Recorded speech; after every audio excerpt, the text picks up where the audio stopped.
العالمي اللي مكسر الدنيا كلها. يا صاحبي انت حبيبي والله عجبني الشياكه والزي العظيم دوت. كلمنا عن مهرجان ليبيا النهارده ومشاركتك.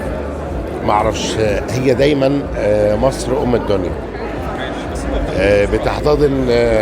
بتحتضن كل العالم. مبسوطين جدا في احتفاليه ليبيا هنا. ومبسوطين جدا. عايز اتكلم عن شوقي بقى وجعفر العمده. انت قلبت الدنيا بشكل مش طبيعي يا منذ، كنت متوقع كل القلق ده؟ لا لا لا لا. شايف ايه سر النجاح وايه سر ارتباط الناس ودورك انت كمان تحديدا؟ هو الشخصية غريبة شوية يا صاحبي. شخصية غريبة كده يعني، فيها تفاصيل غريبة. حد يقبل يتجوز وداد؟ انا عايز افهم، حد يقبل يتجوز وداد؟ نعم.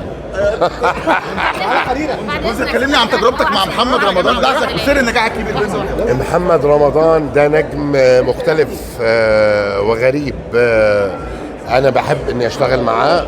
محمد سامي طبعا مخرج عظيم. بتمنى اشتغل معاه دايما وانا مغمض عيني.